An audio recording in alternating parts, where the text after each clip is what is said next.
Hello everyone, আসসালামু আলাইকুম। কেমন আছেন সবাই? এটা হচ্ছে আমাদের নতুন দোকানের ছোট্ট একটা ভিডিও আপনাদের সাথে শেয়ার করলাম। এটা হচ্ছে আমরা দোকানটা যখন গোছাচ্ছিলাম তখনের নেওয়া একটা ভিডিও।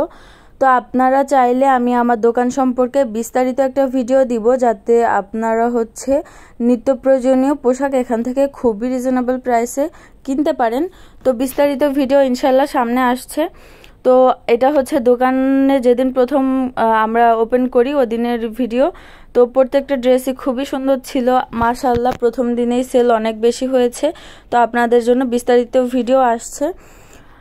তো আপনারা হচ্ছে আমাদের জন্য দোয়া করবেন, আমাদের নতুন বিজনেসের জন্য দোয়া করবেন, যেন খুব ভালোভাবে আমাদের নতুন বিজনেসটা কন্টিনিউ করতে পারি।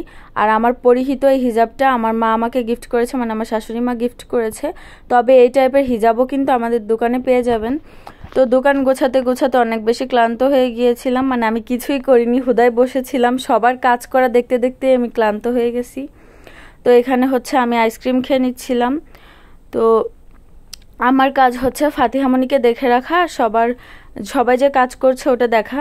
তো ওই দিন হচ্ছে আমাদের দোকানে অনেক বেশি ভিড় ছিল। আমরা মোটামুটি সবাই অনেক টায়ার্ড দাঁড়িয়ে থাকতে থাকতে, কারণ আমরা বসার একটু জায়গাও পাইনি। মাশাআল্লাহ এত পরিমাণ কাস্টমার। তো মা হচ্ছে বাসায় এসে রান্না করবে, যার জন্য আমি সব কিছু কেটে কুটে রেডি করে দিয়েছি। এখন হচ্ছে মা রান্না করবে, খুবই সাদামাটাভাবে আজকে রান্না করবে। পোলাও, ইলিশ মাছ ভাজা আর হচ্ছে ডিম ভুনা। কারণ হচ্ছে সারাদিন দোকান থেকে এসে আম্মু অত ভালো কিছু খেতে পারবে না, এই জন্য মায়ের সামান্য আয়োজনই করছিল, অল্প মশলায় রান্না করা, যাতে অসুস্থ হয়ে না পড়ে। তো আমরা হচ্ছে ঝটপট রান্না করে নিয়েছি, কারণ আমাদের দোকান থেকে আসতে আসতে অনেক লেট হয়ে গিয়েছে। বিস্তারিত ভিডিও আপনাদের সাথে পরবর্তীতে শেয়ার করব। আর রান্না করা শেষে আমার আর কোনো ভিডিও করা হয়নি, কারণ আমার ফোনে চার্জ শেষ হয়ে গিয়েছিলো। তো আপনাদের কাছে ভিডিওটি কেমন লাগলো অবশ্যই কমেন্টে জানাবেন। আর কে কে হচ্ছে আমাদের দোকানের বিস্তারিত একটা ভিডিও চান তারাও হচ্ছে কমেন্টে জানাবেন। প্রচুর কালেকশন আছে আর প্রত্যেকটা প্রোডাক্টের কোয়ালিটি অনেক বেশি ভালো। তো আজ ভিডিওটি এ পর্যন্তই। Thanks for watching. আল্লাহ হাফেজ।